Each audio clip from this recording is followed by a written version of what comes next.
Alors un laboureur dit : « Parle-nous du travail. » Et il répondit : « Vous travaillez pour vous maintenir au diapason de la terre et de son âme. Car rester oisif, c'est laisser passer les saisons dans l'indifférence et sortir du cortège de la vie, avançant majestueusement et en fière soumission vers l'infini. Lorsque vous travaillez, vous devenez une flûte au cœur de laquelle le murmure lancinant des heures devient musique. Lequel d'entre vous voudrait encore être un roseau indolent et silencieux, alors qu'autour de vous tout chante à l'unisson ? Vous avez toujours entendu dire que le travail était une malédiction et le labeur une misère. Mais je vous dis maintenant, lorsque vous travaillez, vous accomplissez en partie le plus vieux rêve de la terre dont vous êtes devenus les dépositaires, aussitôt que ce rêve advint. C'est en continuant à vous appliquer à votre travail que vous aimez véritablement la vie. Et aimer la vie par le travail, c'est la rejoindre en sa nature la plus secrète.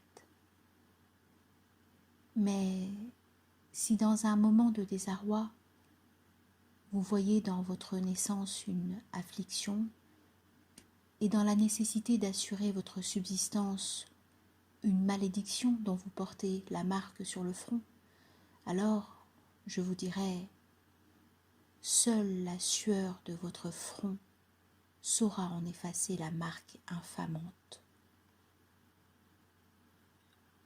Vous avez également entendu dire que la vie n'est que ténèbres, et dans votre lassitude, vous ne pouvez que répéter ce que disent les éreintés.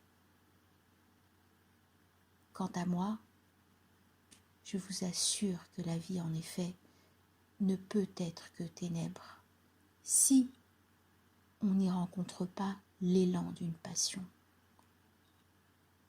Et cette passion n'est qu'aveuglement si elle n'est pas guidée par la connaissance.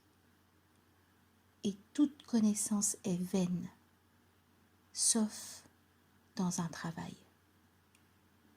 Et tout travail n'est que vacuité s'il se fait sans amour.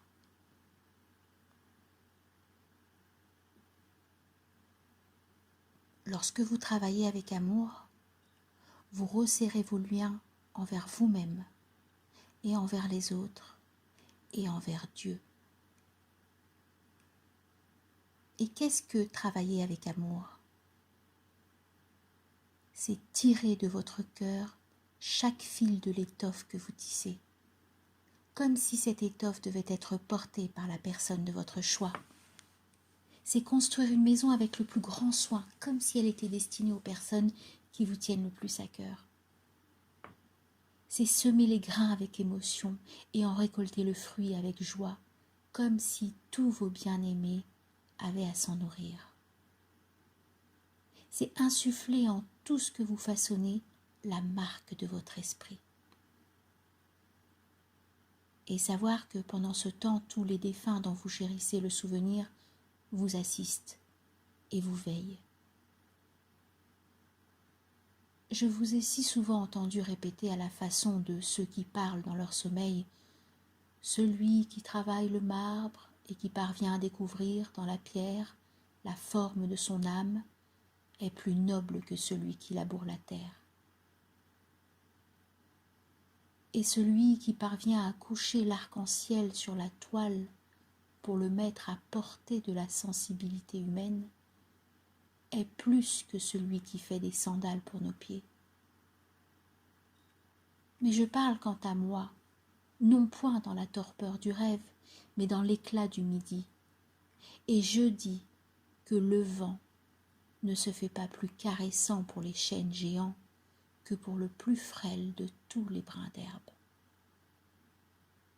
Et seul sera grand celui qui saura faire entendre dans la voix du vent un chant que l'amour aura rendu plus profond et plus doux.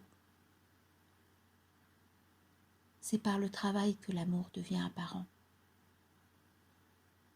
Et si vous ne pouvez travailler avec cœur, mais seulement avec dégoût, il vaut mieux pour vous de quitter votre ouvrage et de vous asseoir aux portes du temple pour recevoir l'aumône de ceux qui retirent une joie de leur travail.